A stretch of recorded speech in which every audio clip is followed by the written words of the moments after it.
I'm Matthew Hayward. I am an artist and I make a range of kind of pictures, painting and a kind of printmaking called monotypes.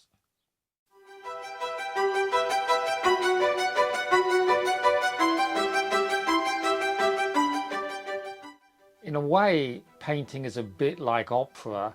It gives you a chance to express something which in words wouldn't work so well, or would sound overblown or even sentimental or just hard to take, overrich. A way of condensing or concentrating a range of feelings and sensations which don't come out so well any other way. Certain images, certain ideas stick with me, almost like a kind of haunting, or if you like, an itch. I can't resist scratching away at something in order to ease the discomfort of having something on my mind or some feeling which I feel I need to get out. I like people to take from this exhibition a fullest possible impression of what I'm offering, what I can show, my work, all of it. And to feel something about the work. I'd like to make an impression with the work, and I hope fundamentally a positive one. I think the work has a lot to do with empathy or sympathy, and I would hope that people feel that concerning the subject matter, the people in the pictures. I hope they will relate to them and not feel alienated or indifferent to them. I'm in the utility room in the house where I live, next to the washing machine and the dryer. So it's very cramped in here, which could be seen as a major limitation, although sometimes I feel like it's a bit like the grit in the oyster shell from which the pearl comes, I hope, a pearl. It's very intimate. I am surrounded by what I've been producing in various stages of completion. I am physically, if you like, immersed in it. In this space, the main limitation is lack of space. So that is a constant difficulty, but then perhaps it's a challenge that's there to be overcome. Trying to deal with that challenge is a kind of discipline which might help in the productive process.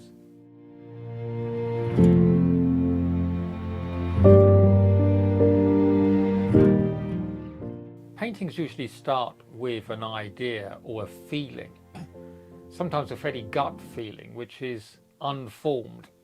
And sometimes the idea develops as I'm working on it. But also, sometimes I decide it's not working in this particular picture, and then I paint something else over it. And I might be sort of halfway through a painting, or even beyond halfway, and I've decided it's not working. So there's a lot of colour and texture on the picture already. Then I paint over it with the new idea. And when that happens, usually the underpainting, the painting on the previous picture, shows through and is incorporated in its way with what is to come. Colour has become more important, I think, in my work. I've become more confident, or perhaps daring, perhaps even careless in using it. I can see more expressive possibilities with it, and sometimes I use it in a more or less naturalistic way, following a photograph or a person or a scene in front of me, and sometimes from photographs, sometimes not so good quality press photographs. But I've tended to intensify colour, naturalistic colour, to make it less true to nature and more intense as a way of conveying expression, and also to be more fluid in using it, relating colour in different areas of the painting to other areas of the painting.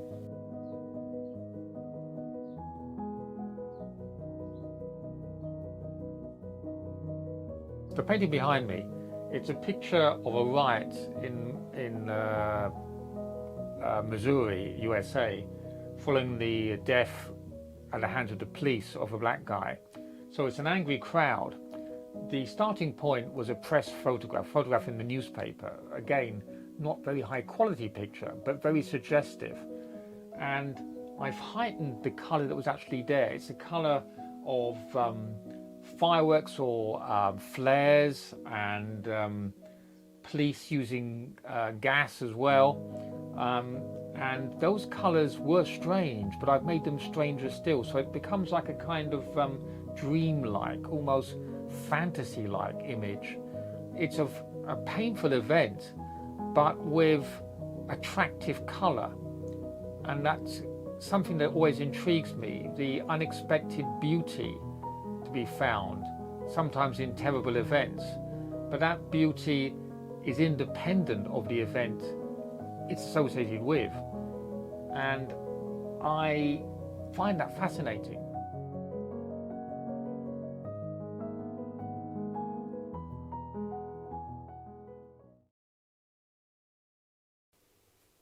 I suffer from multiple sclerosis, and I first noticed symptoms in 2010.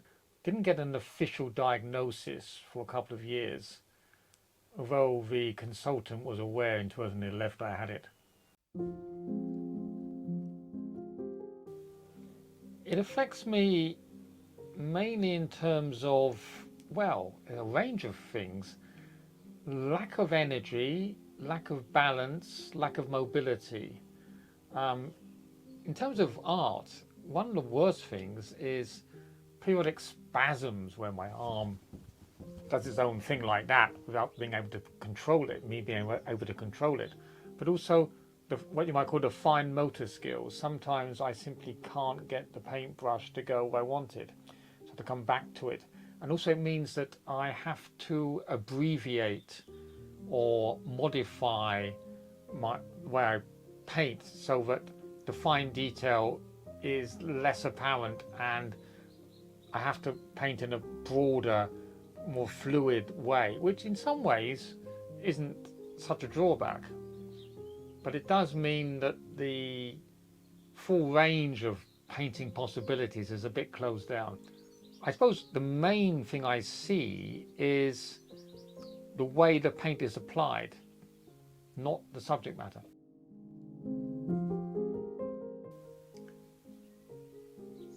One way in which difficulties such as disability might have an impact on what I'm doing, or can be related to what I'm doing in art, is that it's a kind of escape painting, in the sense that you are in a way in complete control. You're making your own little world. You have your own cast, you have your own settings, you're directing your own productions. Now, it might be that the production is suffering a bit from a lack of means, in that your hands aren't working the way you want them to. But I find I can work through that. I can adapt to that. So I can adapt to losing something. Perhaps other strengths can be enhanced. That you're forced to work in a more summary or method way, so that the method involves simplifying, condensing, and working in a surprisingly more fluid way, getting things done quicker. Not that the picture might be completed quicker, but the process, the smearing of the paint on the canvas, is a series of very rapid, relatively rapid episodes with gaps in between, where you're recovering for getting ready for the next episode, the next attack on the picture.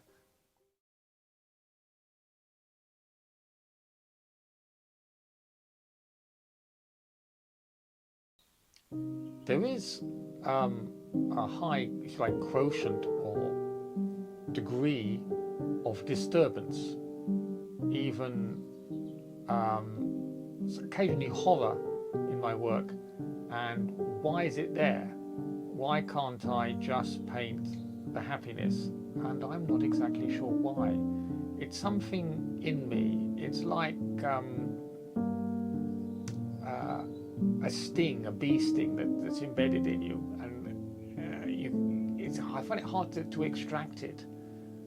It is quite a productive intrusion into what's otherwise a kind of happy life.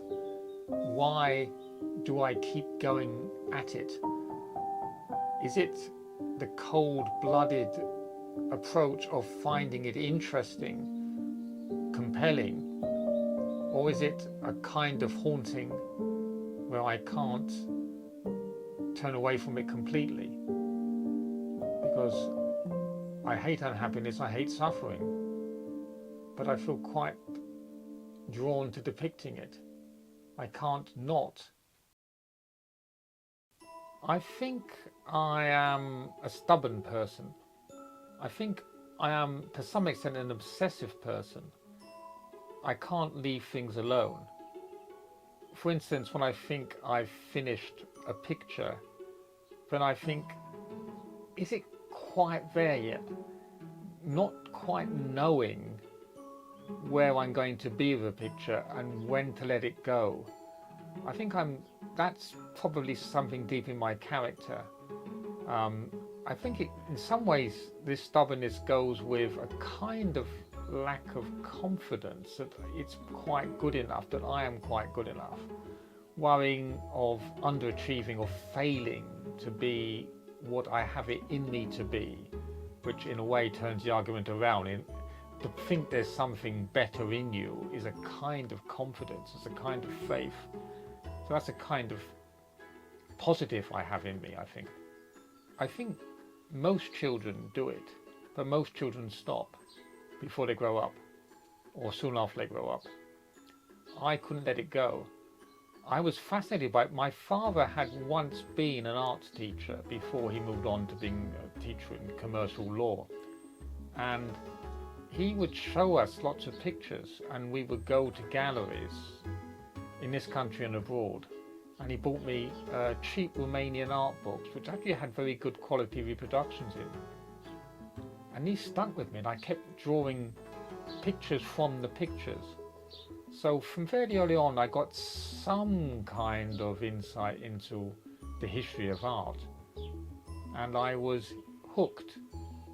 I think I'm still that kid, although I'm a kid now with a bigger toolbox of methods, but still him.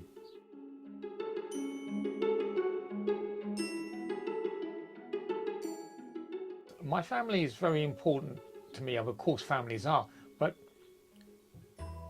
they're an important subject matter as well. I don't mean that to sound cold-blooded, but I'm deeply connected to them.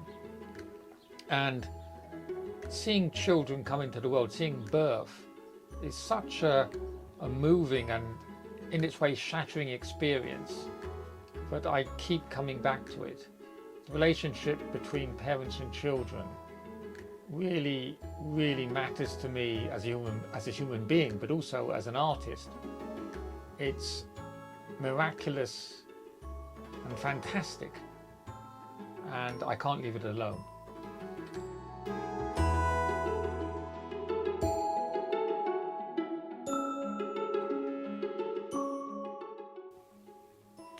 Well, in some sense, it's a love-hate relationship. It's like a very long, tumultuous marriage in a way. Not exactly like my marriage, I'm not saying that. And I can't not do it. That's the bottom line. Sometimes I've felt like perhaps I should give up. It kind of nags at me. But I can't imagine not doing it. That's the bottom line.